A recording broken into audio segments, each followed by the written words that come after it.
नमस्कार.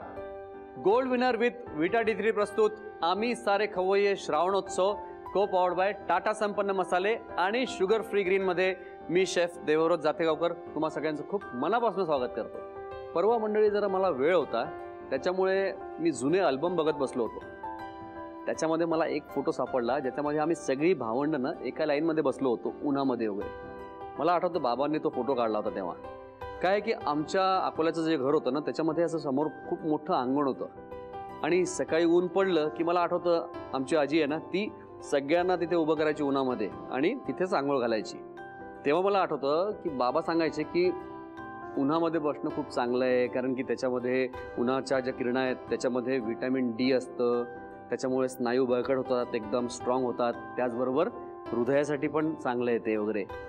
आता आम्ही लहान असल्यामुळे तेव्हा त्याचं काय महत्त्व एवढं वाटायचं नाही, पण आता त्याचं महत्त्व जाणवतं. उन्हाचा आपला तसा संबंधच खूप कमी झालेला आहे नाही का. आणि त्याचमुळे भारतीयांमध्ये 80% व्हिटॅमिन D ची कमतरता आहे.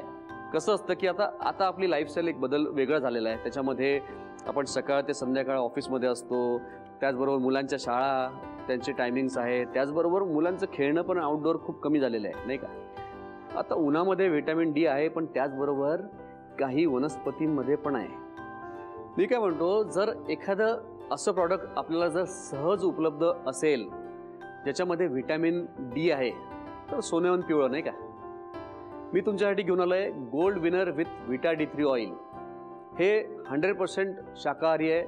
शाकाहारी स्तोत्रांपासून बनवलेलं तेल आहे आणि खूप पौष्टिक असं हे तेल आहे. आता इतरही काही घटक आहेत जसं अंडे आहेत म्हणा किंवा मशरूम्स आहेत, पल्सेस आहेत म्हणजे आपले कडधान्य वगैरे याच्यामध्ये पण व्हिटॅमिन D असतं. तर या 3-4 गोष्टींचं जर आपण कॉम्बिनेशन केलं जसं आहे आता जेव्हा शक्य होईल तेव्हा उन्हामध्ये बसलो किंवा गेलो किंवा आपण हे जे गोल्ड विनरचं जे तेल आहे त्याचा वापर केला आणि त्याचबरोबर सोबतीला जर आपण ह्या डाळ्या म्हणा म्हणजे कडधान्य आणि इतर गोष्टी आहेत, दूध आहे किंवा अंडी आहेत याचा जर वापर केला आपल्या जेवणामध्ये इन्क्लूड केल्या या गोष्टी पूर्णपणे ही कमतरता तुम्ही मिटवू शकता. डेली सनशाईन आणि डेली गोल्ड विनर ऑइल या गोष्टींचा वापर करायचा आहे आणि आपली व्हिटॅमिन D ची कमतरता ती कमी करायची आहे. मंडळी आपल्या रोजच्या जेवणामध्ये तेलाचा वापर भरपूर होतोच म्हणजे कमी जास्ती प्रमाणात अर्थात, पण जर त्याच्यामध्ये जर काही पौष्टिक घटक असतील तर जास्ती चांगलं नाही का, तब्येतीसाठी जास्ती चांगलं आहे. तर आजच्या रेसिपीज टेस्टी आहेतच पण त्याचबरोबर त्याच्यामध्ये व्हिटॅमिन D पण असणार आहे. आता त्या रेसिपी कोणत्या ते बघूया, जाऊया किचनकडे. आपली जी पहिली रेसिपी आहे ती मायाळू या भाजीचा दाल वडा आपण करतोय. सगळ्यात आधी साहित्य बघूया. इथे आपण मायाळूची भाजी घेतली आहे, नंतर इथे चणा डाळ भिजत घेतलेली म्हणजे भिजवून ठेवली होती पाण्यामध्ये ती घेतलेली आहे. त्याचबरोबर इथे कढीपत्ता तळून घेतलेला आहे. नंतर मुगाची डाळ आपण भिजवून घेतलेली आहे पाण्यात. त्याचबरोबर इथे आपण कांदा घेतलेला आहे, कोथिंबीर आहे, मटकी आहे मोड आलेली, हिरवी मिरची आहे, शोप घेतलेली आहे, आलं घेतलेलं आहे, नंतर जिरे आहे, तिखट आहे आणि मीठ घेतलेलं आहे. सध्या श्रावण आहे आणि या श्रावणामध्ये वेगवेगळ्या भाज्या आहेत. सध्या पावसाळी ज्या भाज्या आहेत त्या भरपूर आलेल्या आहेत. मायाळू आहे सध्या मार्केटमध्ये, तसंच त्याचबरोबर फोडशी आहे, टाकळा आहे, लाल माठ, चवळी अशा बऱ्याच भाज्या आलेल्या आहेत नाही का.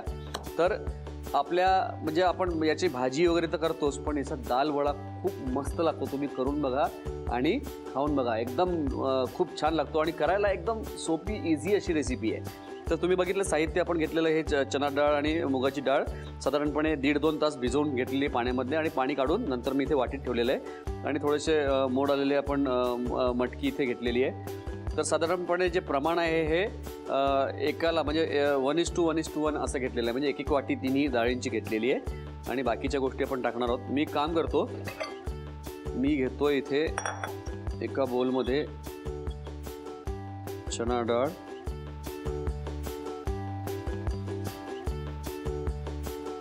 मूग आणि मटकी तिन्ही गोष्टी इथे एकत्र केलेल्या आहेत. त्याचबरोबर खरं सांगायचं तर सकाळी आमच्या इथे जो भाजीवाला आहे ना अशा ह्या हिरव्या भाज्या त्याच्याकडे मिळतात. सकाळी त्याच्याकडे 7-1 वाजता गेलं ना तर ह्या सगळ्या भाज्या जेव्हा बघायला मिळतात ना इतक्या टवटवीत आणि इतक्या मस्त असतात सकाळी.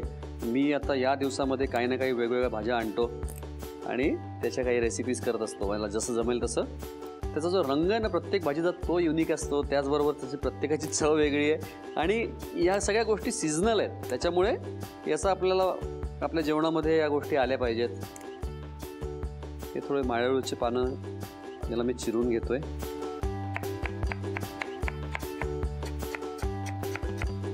माळळूची पानं आपण चिरून ठेवलेली आहे आणि या तिन्ही डाळी आपल्याला वाटून घ्यायच्या आहेत. तो वाटताना थोडंसं त्याला भरट ठेवायचं आहे, एकदम पेस्ट करायची नाही, कारण की दाल वडामध्ये डाळी ज्या आहेत ना खाताना लागल्या पाहिजेत, तेव्हा त्याची चव खूप खास लागते. आता याच्यामध्ये वाटल्यानंतर बाकीच्या गोष्टी टाकायच्या आहेत आपल्याला. एक काम करूया, याच्यामध्ये घेऊया आपलं गोल्ड विनर विथ विटा D3 जे ऑइल आहे.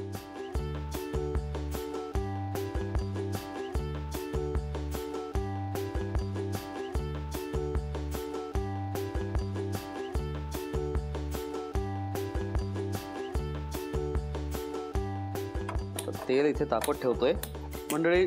तेल तापत ठेवलेलं आहे आपलं. हे आपण करतोय माळळूचा दाल वडा आणि तो करण्यासाठी आपण माळळू चिरून घेतलेली आहे. त्याचबरोबर ज्या 2-3 आपण ज्या डाळी मिक्स केलेल्या आहेत, चणा डाळ टाकली आहे, त्याच्यामध्ये मटकी टाकलेली आहे आणि मुगाची डाळ टाकली आहे भिजून घेतलेली आणि त्याला आपण वाटून घेतलेलं, त्याला असं भरड वाटून घेतलेलं आहे. आणि आता याच्यामध्ये मी काय करतोय, इथे गोल्ड विनर जे तेल आहे ते आपण इथे तापत ठेवलेलं आहे. थोडंसं तापल्यानंतर मी 1-1.5 चमचा याच्यामध्ये टाकणार आहे मोहन म्हणून.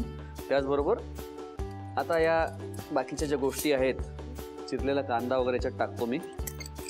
एक मध्यम आकाराचा चिरलेला कांदा टाकलेला आहे, थोडी कोथिंबीर, त्याचबरोबर ही माळळू बारीक चिरलेली याच्यात टाकतोय आणि मीठ, जिरे, अख्खे जिरे याच्यात टाकतोय, सोप, हिरवी मिरची, झणझणीत पाहिजे ते वडे, आणि तिखट पण टाकतो, तर रंग तर छान येतो वड्यांना. त्याचबरोबर बारीक चिरलेलं आलं 1-1.25 चमचा ते टाकतोय. तुम्हाला तीळ आवडत असेल तर तीळ पण तुम्ही टाकू शकता याच्यामध्ये. तुमची काही वेगळी रेसिपी असेल दाल वड्याची तर तुम्ही ती थोडंसं तुमच्या पद्धतीने ॲडिशन तुम्ही त्याच्यामध्ये करा. आता मी याला मिक्स करून घेतोय.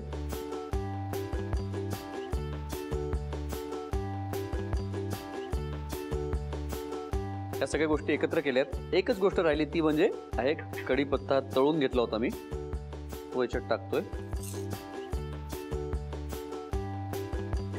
क्रश करून टाकतोय थोडा.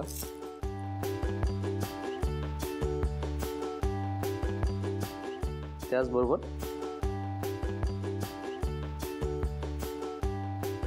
1-2 चमचे हे तेल टाकतोय, गोल्ड विनर तेल टाकतोय याच्यामध्ये.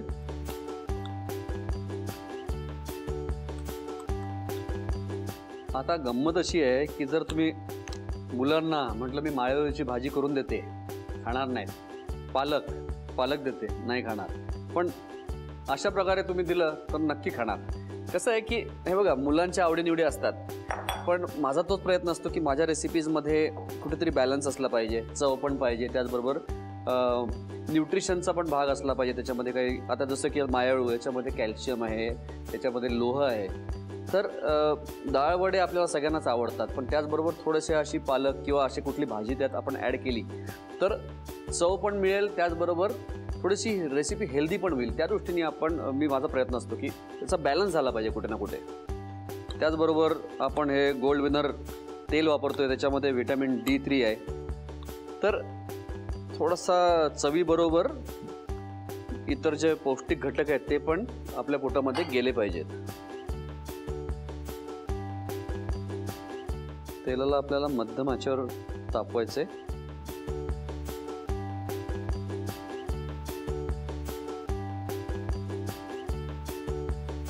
दाल वडे थोडे छोट्या साईजचे करतोय मी. याला आपल्याला छोटे छोटे दाल वडे करून त्याला आपल्याला फ्राय करून घ्यायचे, तळून घ्यायचे.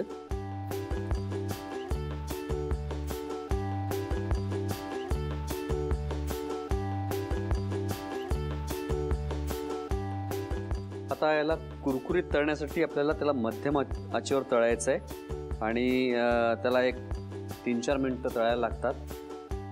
असे मस्त गुलाबी असे झाले की त्याच्यानंतर आपल्याला त्याला काढायचं आहे.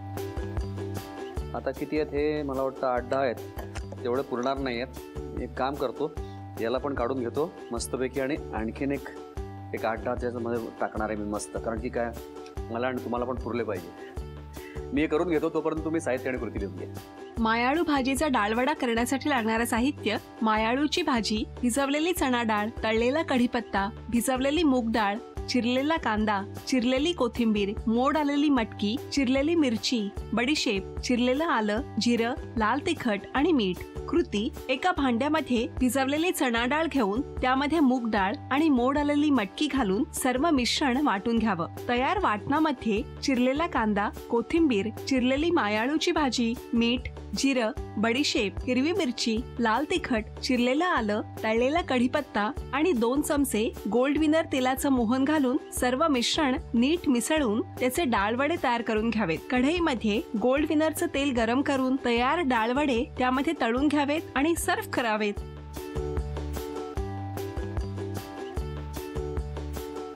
आता वळूया आपल्या पुढच्या रेसिपीकडे. आता सध्या श्रावण म्हटलं की उपवासाचे दिवस आहेत सध्या, तर आता जी आपण रेसिपी करणार आहोत ती एक उपवासाची रेसिपी करतोय, फराळी बटाटा स्नॅक. लागणारं साहित्य आपण सगळ्यात आधी बघूया. लागणारं साहित्य इथे वरीच्या तांदूळाची पिठी घेतलेली आहे, बटाटा घेतलेला आहे, जो उकडून घेतलेला आहे म्हणजे अर्धा उकडलेला आहे तो आणि सोलून ठेवलेला आहे, खोबरं घेतलेलं आहे, नंतर इथे तूप घेतलेलं आहे, नंतर शेंगदाण्याची भरड आहे, त्याचबरोबर आलं आहे, कोथिंबीर आहे, नंतर इथे आपण जिऱ्याची पूड घेतलेली आहे म्हणजे भाजून घेतलेली जिऱ्याची पूड, नंतर हिरवी मिरची आणि सेंधे मीठ आपण घेतलेलं आहे, उपवासाचं मीठ घेतलेलं आहे. तर मंडळी साहित्य थोडं आहे. इथे बटाटा जो उकळलेला आहे तो आपण पूर्ण शिजवलेला नाही आहे, त्याला आपण हाफ डन केलेला आहे. हाफ डन केल्यानंतर त्याचं साल काढून घेतलेलं आहे थंड झाल्यानंतर. आणि एक सारण करायचं आहे आपल्याला, सारण पण करायचं, पण त्याच्या आधी एक काम करू, आपण बटाटा किसून घेऊया.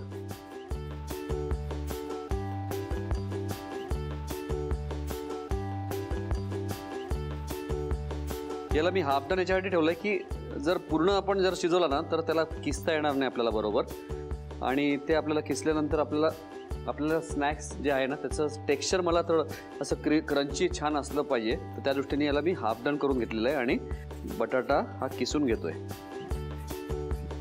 हे 2 बटाटे किसून घेतलेले आहेत. आता याच्यामध्ये आपल्याला टाकायचं आहे थोडंसं जिरेपूड आणि हे मीठ, उपवासाचं मीठ, सेंधे नमक टाकतो आपण याच्यामध्ये. सेंधव मीठ याच्यात टाकलेलं आहे आणि आपण थोडीशी जिरेपूड टाकली आणि कोथिंबीर थोडीशी टाकू आपण याच्यात. बस त्याला लाईटली असं मिक्स करून घेतोय फक्त. आणि याच्यात टाकणार आहे थोडी ही आपण वराच्या तांदूळाची जी पिठी आहे ना ती याच्यात टाकतोय. त्याला थोडं बाइंडिंग यावं आणि आपलं स्नॅक क्रिस्पी व्हावं त्या दृष्टीने पिठी मी याच्यात टाकतोय.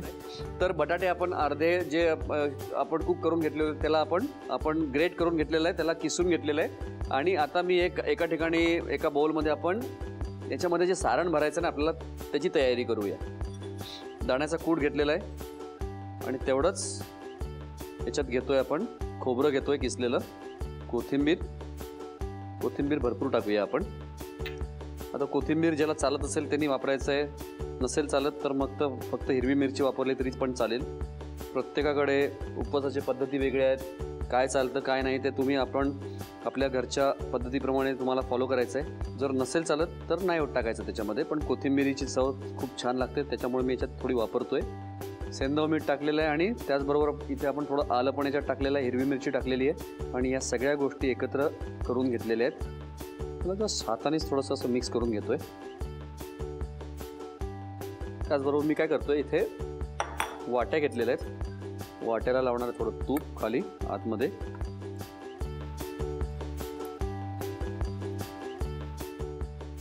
असे जाणार हे बटाटे, मध्ये हे सारण आणि परत बटाट्याचं लेयर.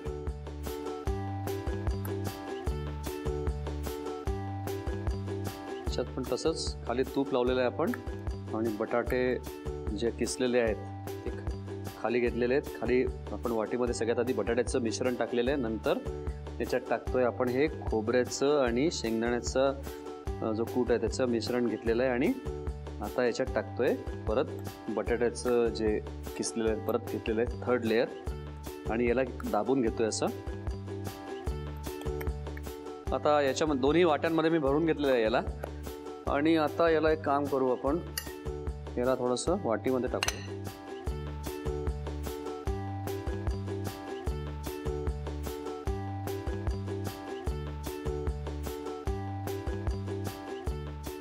आता हे दोन्ही आपल्याला जे बटाट्याचे स्नॅक आहे ते आपल्याला करायचे, त्याला शॅलो फ्राय करायचं. शॅलो फ्राय नाही म्हणजे आपण थोडंसं तूप टाकू याच्यामध्ये आणि याला असा गोल्डन ब्राऊन रंग येईपर्यंत आपल्याला त्याला दोन्हीकडनं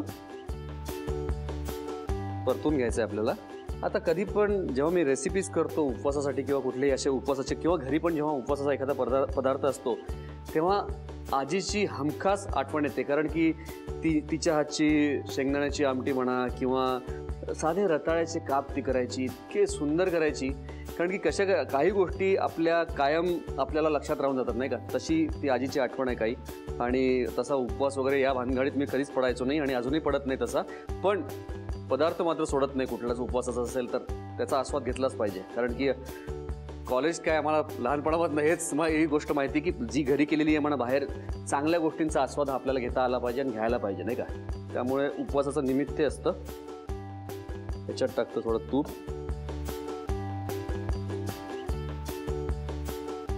आता याच्या सोबतीला काय द्यायचं आहे आपल्याला, एकतर दह्याची आपण जशी करतो उपवासाला देतो तशी चटणी देता येईल, किंवा खोबऱ्याची चटणी हिरवी मिरची घालून ती पण खूप छान लागते याच्याबरोबर.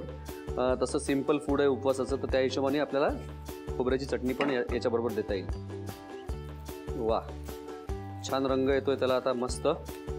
आणि त्याला असं खरपूस परतून घेतोय. चला, दोन्हीकडनं त्याला परतून घेतलेलं आहे आपण आणि मध्यम आचेवर त्याला असा गोल्डन ब्राऊन रंग येईपर्यंत परतून घ्यायचं आहे आपल्याला. त्याला मस्त रंग आलेला आता, खरपूस भाजल्या गेलेलं आहे. आणि आता याला फक्त प्लेटमध्ये काढून सोबत खोबऱ्याची चटणी म्हणा किंवा दही याच्याबरोबर सर्व करायचं आहे गरमागरम मस्त.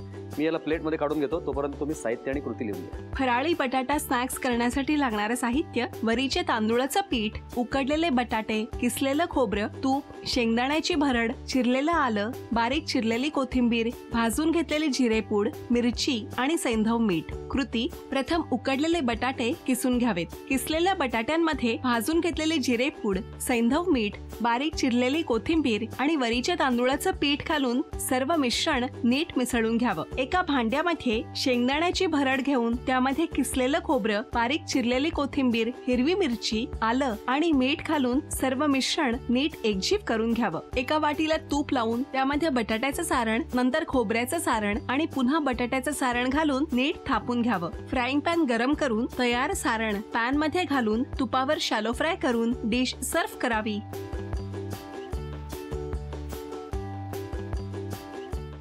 रेसिपी एकदम मस्त दिसत आहेत. याची चव कशी आहे चाकतो आणि तुम्हाला सांगतो आजच्या या रेसिपीज कशा झाल्या आहेत ते.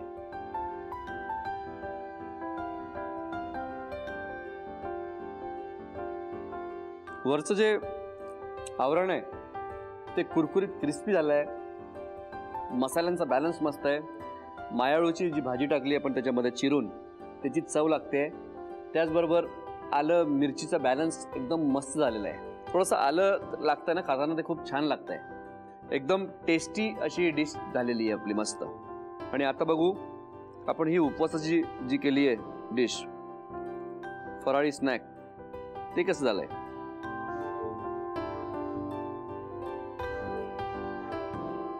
हे जे वरचं आवरण आहे बटाट्याचं ते असं छान कुरकुरीत झालेलं आहे. आणि खाताना मध्ये जो लेअर टाकला ना आपण, तो मसाल्याचं, खोबऱ्याचं आणि शेंगदाण्याचा कूट आणि या सगळ्याचं जे टाकलंय आपण मिश्रण, त्याच्यामुळे खूप छान चव आली आहे. त्याचबरोबर आपण वऱ्याच्या तांदूळाची पिठी टाकली, त्याच्यामुळे ते बटाटा छान बाइंड झालेला आहे, तो सुटलेला नाही आहे. आणि असं खरपूस असे तुपावर भाजल्यामुळे मस्त त्याला चव आलेली आहे. आणि उपवासाच्या दृष्टीने एकदम मस्त झाली आहे रेसिपी. आणि त्याचबरोबर टेस्टी आहे ही रेसिपी. वा, अच्छा, रेसिपी एकदम टेस्टी झाल्या आहेत. आणि ही माळळूचे वडे पण एकदम असे झणझणीत आहे. त्याचबरोबर आता उपवासाचे दिवस आहे, तर उपवास ज्यांचा असेल त्यांना करण्यासाठी खूप मस्त आहे. आणि मी काय म्हणतो, उपवास करायची जरूरत नाही आहे रेसिपी करण्यासाठी बरं का, तशी पण टेस्टी आहे ती रेसिपी. तर आजच्या रेसिपीज करून बघा आणि तुम्हाला या कशा वाटल्या हे मला नक्की कळवा आमच्या या पत्त्यावर. आम्ही सारे खवय्ये Zee Marathi post bag number 1, Andheri पूर्व, मुंबई 99, भारत TVC, झी मराठी @ZNetwork.com. चला आजचा एपिसोड इथे संपतोय, पण आता पुढच्या एपिसोडमध्ये काय करायचं हा मला प्रश्न पडलाय. पण हरकत नाही, प्रश्नाचं उत्तर मला मिळणार आहे आणि तुमच्यासाठी मस्त रेसिपीज मी घेऊन येणार आहे. आपली भेट परत पुढच्या भागामध्ये होणार आहे आणि तोपर्यंत मस्त खा आणि स्वस्त राहा. नव्या नव्या चवी ढवी विचल्या ह्या